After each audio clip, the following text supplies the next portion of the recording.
To our next game, yes, talking about the Sunday matches right now. It's a London derby. Crystal Palace coming against Chelsea, the pride of London, the champions of the club football right now globally. Take it or leave it. That's the fact. Yes, so Crystal Palace squares up against Chelsea. What do we expect? In their last meeting, which was the first match of the season, for both sides, it ended on a goalless draw. Both sides didn't score. It was an entertaining match, but none of them was able to get a goal in that game. And in recent times, Crystal Palace have actually not been at their best, because in the last 3 games they've lost 2 and drawn 1. And in those 3 games they've conceded 4 goals, and they've managed to score only 2 in those 3 games. So that tells a lot about the current state of the club. I wouldn't want to say it's because of the exit of Berichez, because shortly after he left, they still got some very good results, but in recent past, Crystal Palace have actually struggled in their games. So I see that happening in this game as well. Although on the other side, Chelsea, with this new coach, I don't know.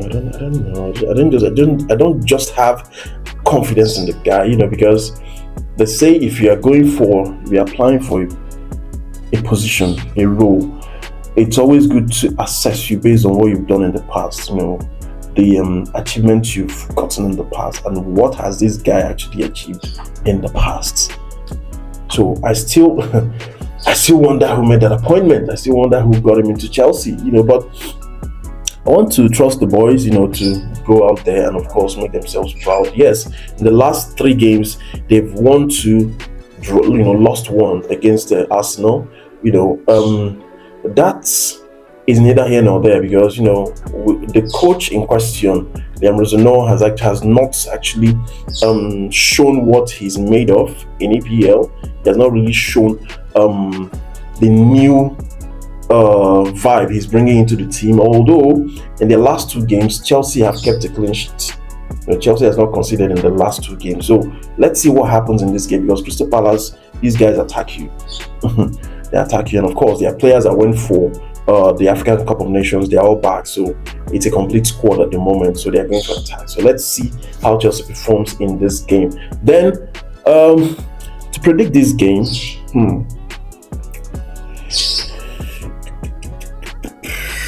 this is a tough one. Because I'm trying not to be, sentimental. Of course, I'm a Chelsea fan, true and true. But I try not to be sentimental with this. Crystal Palace is home, Chelsea is away. I see a draw in this game.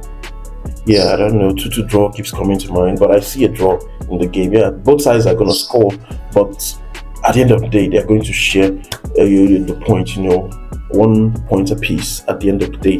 That is my prediction for the London derby.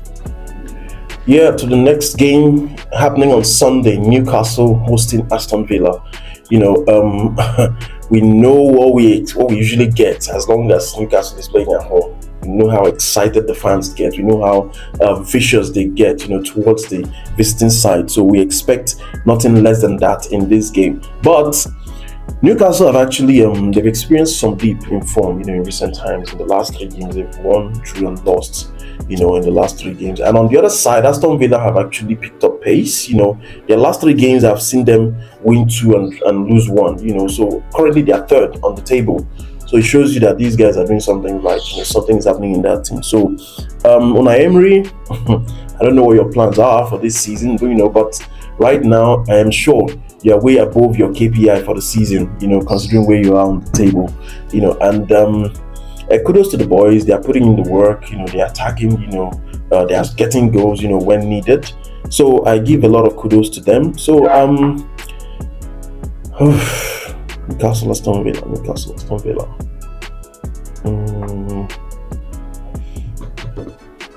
This is a very tough game, because these 2 sides are physical, they are fast, they're experienced, they have a lot of match winners in both sides, so, and of course the coaches are experienced as well, so it's going to be a very tough game.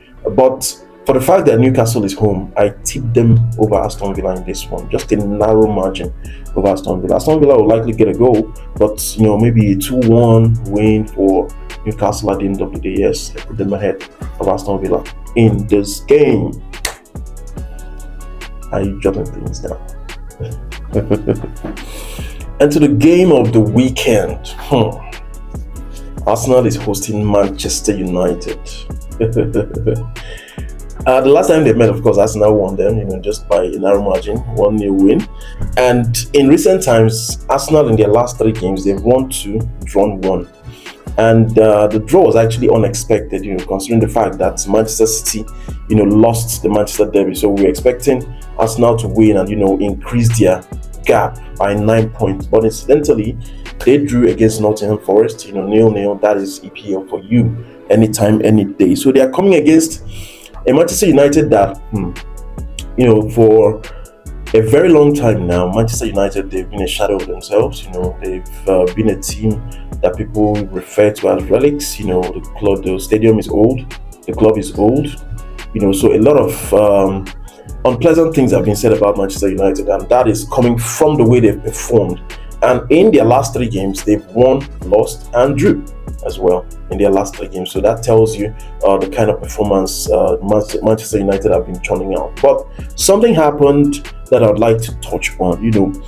When the AFCON came up, Manchester United were going to lose 3 key players from their squad. That is Mbemo, Ahmad, and of course the Moroccan guy, Mazraoui. So we were expecting Manchester United to actually, maybe by the time the boys are back, they'll probably be in the 14th position on the table. But that didn't happen. Although we saw a Man U that we are on a draw streak. Yeah, people normally say winning streak, losing streak. But these guys were on a draw streak. They drew 3 games, back to back to back. So that wasn't so good for the club and of course for the fans as well. But on the other side, there's a recent change. Carrick is in, and Carrick's first game against Manchester City, turned out to be a win. Against so many people's expectation. Yeah, Carrick won that game, and I want to believe Manchester United is fired up at the moment. So they are good to go. Their confidence is through the roof. The players from the AFCON that went for AFCON, they are all back. So the squad is complete and together. And we saw some players pick up form, during the absence of Ahmad and Mbemo.